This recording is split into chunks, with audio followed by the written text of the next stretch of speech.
What if I told you that Ajinomoto, the seasoning brand in your kitchen, holds the lifeline of the global chip industry? Even giant foundries like TSMC depend on them. Would you believe it? How did a seasoning company turn simple waste into gold, making it a vital material for semiconductors?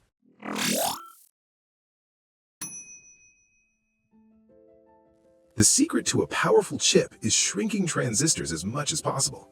That way, you can fit more of them onto the same size chip. This naturally boosts performance. This is known as Moore's Law.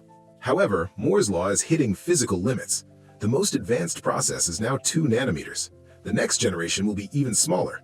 But near 1 nanometer, quantum tunneling causes power leakage. Unless a new civilization helps us, humans can't solve this yet. If making them smaller fails, there is another way to boost power.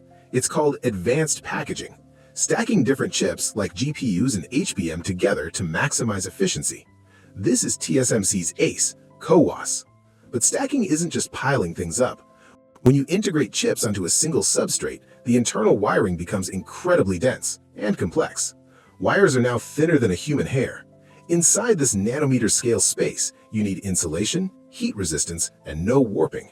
To do that, you need a material called ABF film. As you might have guessed, the star of the show is this ABF film and its maker, Ajinomoto. How did a monosodium glutamate company choose the right tech path to become a semiconductor supplier? Ajinomoto was founded by a chemistry professor from Tokyo University, Kikune Ikeda.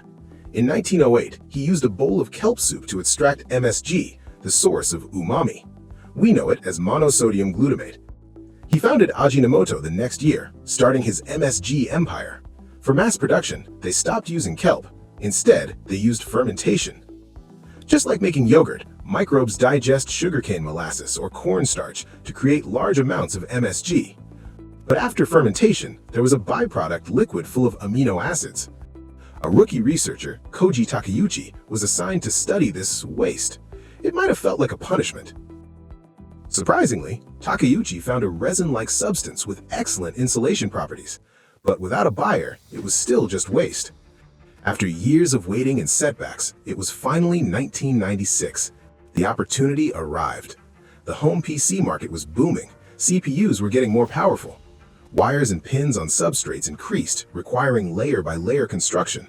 For insulation and heat resistance, makers used liquid insulating ink. Like applying nail polish, they carefully coated the first layer of circuits, waited for it to dry completely, then added the second layer. They kept going layer by layer.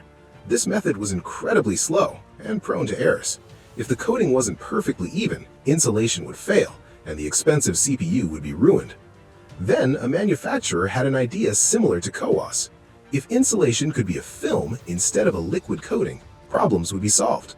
Takeuchi, searching for customers, was thrilled to hear this.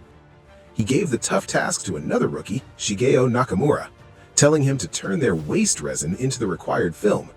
Again, it felt like a punishment. The first key was testing different hardening agents. When heated, these trigger a chemical reaction in the liquid resin, turning it into a heat-resistant solid. Then, they added tiny inorganic particles. These particles lowered the film's thermal expansion, so it wouldn't warp during high-heat operation. It also added strength. To find the perfect ratio, they used Ajinomoto's decades of chemical expertise, supporting Nakamura's work. In just 4 short months, they had a sample named Ajinomoto Buildup Film, or ABF. It insulates between circuits, preventing signal interference and stopping chips from short-circuiting. Its expansion rate is very low, staying flat even under high heat. This is vital for advanced packaging. Despite ABF's amazing performance, conservative tech giants weren't ready to bet on a food company. The project was rejected. It was just like a plot from a TV drama. For the next 2 years, Takeuchi and Nakamura had to keep taking their ABF film to all sorts of electronics companies, but they kept getting doors slammed in their faces.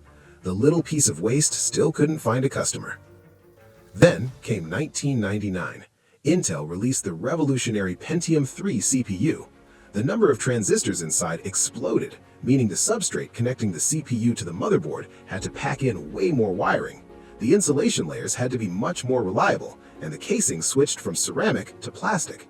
Traditional insulating ink just couldn't cut it anymore. Through a supplier's introduction, Intel tested this ABF film, and it solved every single pain point perfectly. With Intel's endorsement, chip suppliers from all over the world came knocking. This made Ajinomoto the most important supplier in the global semiconductor industry. Today, ABF film holds a global market share of over 90% for high-end substrate materials. That functional materials department, which once studied waste, now contributes over 20% of the entire group's operating profit. ABF film holds an irreplaceable position, but it's also become a ticking time bomb for the supply chain.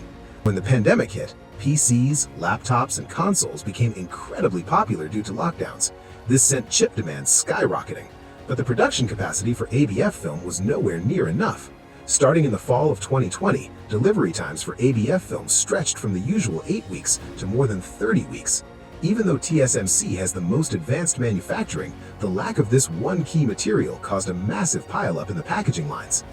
Slowing TSMC meant choking the lifelines of giants like Apple, Qualcomm, and Nvidia. It was a domino effect that caused disasters everywhere. Car manufacturers had to shut down lines due to chip shortages. Sony's PS5 became impossible to find, with prices being driven sky high. And even Apple's iPhone shipments took a hit. As the world fell into a chip crisis, many people finally realized that the supply of ABF film had been held by Japan's Ajinomoto all along. Just their inability to ship on time could paralyze the global supply chain. This also sent Ajinomoto's stock price to a new record of 3,015 yen.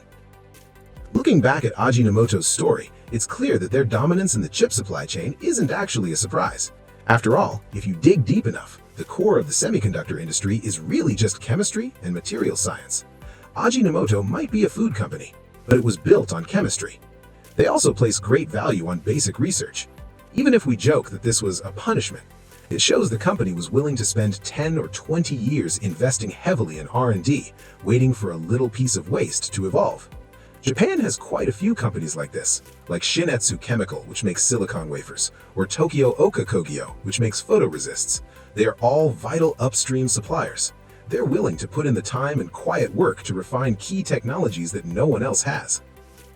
Have you ever been in charge of a project that no one believed in, but eventually saw it blossom and leave everyone impressed? Leave a comment and share your little piece of waste story with us.